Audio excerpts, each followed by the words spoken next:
you've been playing a little while, after you've been learning songs a little while and trying to learn, licks and parts and whatever, it kind of starts to make a little bit of sense. And you can, even if your hands can't obviously make the sounds that the people that you're listening to make sense, it's still, there's a level of understanding there. Then you've got players where they're just on another level, and they're on another world. I mean, obviously the people like Alan Holdsworth, John Scofield's like that for me, Scott Henderson, they're just sort of a bit, how are they doing that? What are they doing? Michael Landau's another one. His playing is so inspiring from a tone perspective, from a parts perspective, a compositional perspective. So I tried to look at Big Bulge, another track from his almost seminal work, Tales from the Bulge, released in the 90s, I think. If you're a fan of Michael Landau, then you're going to know this album. The drums coming on this are unbelievable. I think it was Tos Panos. And so we're trying to figure out some of the chords. I'm not convinced I got them all right. Michael Landau, one of the things that's just sort of alien to me are his chord voicings. All over his solo albums, he does things that are just, what is that? They're just sort of not regular, which is, part of the interest. So yeah, not convinced I got the chords correct. I think I got most of the way there. So we're going to just talk a little bit about that today. All right, let's go.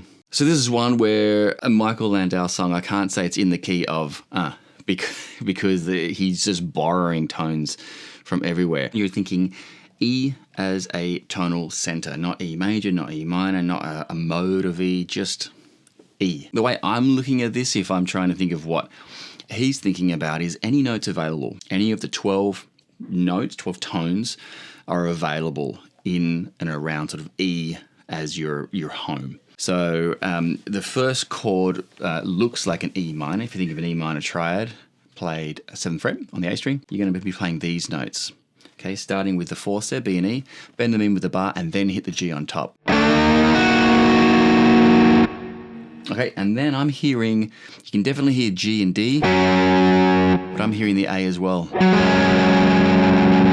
So I'm doing pinky on the G and then barring 4ths there, A and D. And then you're hitting the 2 high strings, B and E open, letting it all ring out. You need to let those 2 high strings ring out as you move your hand to an A sus2. That's tricky.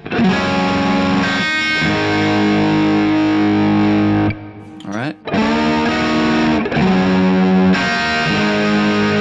Then you're bending into a straight E major. So we've gone from E minor to an E minor to an A sus2, which can belong in E minor, to an E major. Okay. And then we go to an A triad. So you definitely that C sharp on top. It's not an A power chord. And then I hit it upstroke, and then you're doing A on G.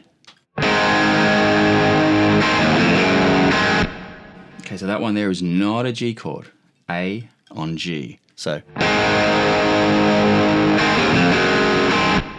Okay, that's that first part.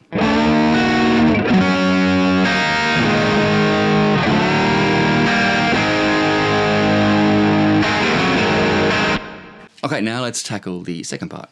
Second part, this is where you're really throwing all the rules away. Again, think about it that E is your tonal center and any note is available. He's coming in, again, to my ears, he's coming in on an E major triad, E, G sharp, and E. And then he's hitting the G on top. So you've got the E major and the E minor. I'm not even going to try and name this. That's not really the point. Again, think about his sense of harmony. Okay, so it's this chord here with your 2nd, 3rd, and 4th fingers. Just bend into the first 3 notes and then hit the G on top. Then move that shape up 2 frets, but combine it into... So you've got a D major triad, but with a B flat on the bottom, B flat. Where the hell did that come from? Again, his sense of harmony is so interesting. All right, let's try that again. Okay, next chord.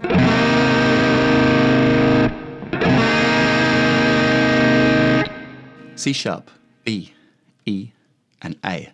Another great voicing. Then we're going back to the first chord, but we're going to slide in those 3 notes from a semitone below. And then to A again.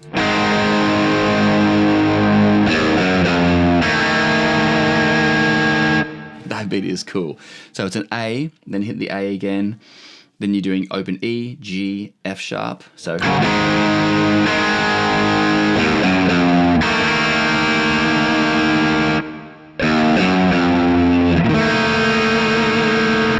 one there, I'm fretting E, A sharp, major third of F sharp.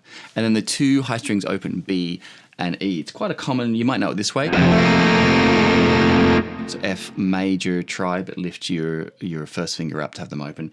It's that voicing, but he's playing with a seventh version. So thumb on the F sharp, and then your seventh there, which is the E. Okay, so those are the chords in that part. Again, they're really interesting voicings. The way individually they're interesting voicings, but the way he puts them all together are super interesting. Okay, and then over that, the chords again, he's one of those guys who I don't think he'll really play the same thing twice from a rhythmic perspective or from a harmonic perspective. But anyway, those are broadly the chords there. Let's have a quick look at the melody. Melody, again, he's kind of toying between an E major sound, E minor sound. The first part's just sort of going out the major third and then ending on the minor. Then we're bringing in that C sharp, the natural six, a sort of Dorian sound.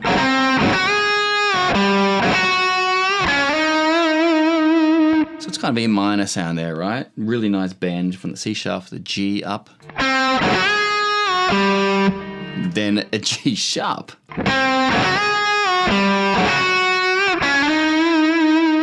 So why does that melody sound interesting? Well, because he's hitting the C sharp to the G, E minor, E Dorian, but then a G sharp to the G.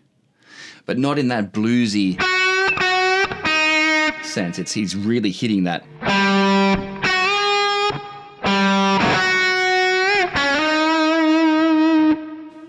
Okay, next part. Mixolydian-ish, major third, flat 7.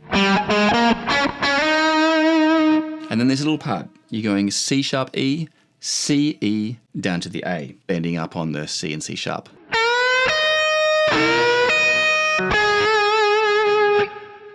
So again, he's using a major 6 that we've seen before, and then the minor 6. So again, any of the 12 notes are available to him to create music from. He's a freak. Okay, next part. The melody is broadly the same. He's gone up the octave. Okay, so instead of doing, he's up the octave. And again, the hit landing on that minor third. And then this time you bend into the C sharp with the bar.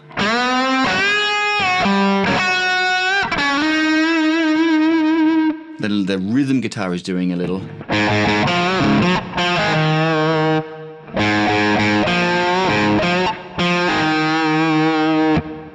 Really nice because the rhythm guitar's on the A chord there, so that's why that works. Second time round. Again, same as we've seen before, same here.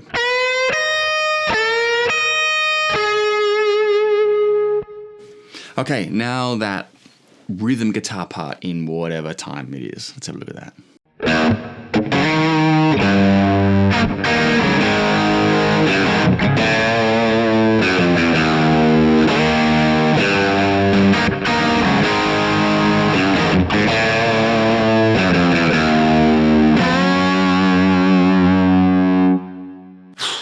Okay, so this to me is really a feel thing. The timing is in 5, so it's going to a 5-4 or a 10-8 sort of feel there. I'll show you the notes. The timing wise, again, you've just got to listen to it and practice.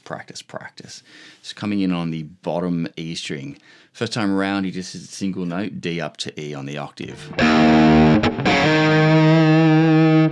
Then he goes immediately down to a G sharp. Now, I don't think this is the voicing he's doing. He might be doing the open strings there, but either way, you've got the B and the E there. So I do an E in first inversion. A. Then that sort of bend up on the G. Just a B flat, first fret on the A string, and then chromatically down from the G. Second time. Power chord. Then off the beat, hit the G sharp. On the beat, hit the A.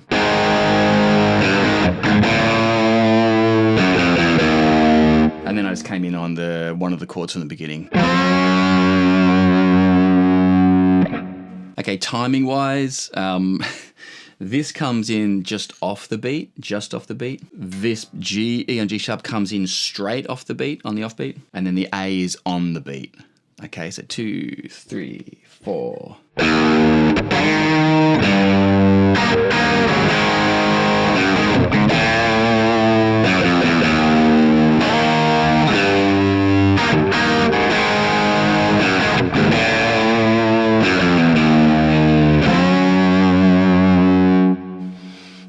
Not an easy song. Big Bulge. Give it a go. Again, try and get it done just for the sake of learning it, but think about the harmony. Anything goes. That's to me the the inspirational thing here. He's using any note, he's making great music out of it, and he's playing, and his tone, of course, is ridiculous. The band as well is killer. All right, Big Bulge. Good luck. See you next time.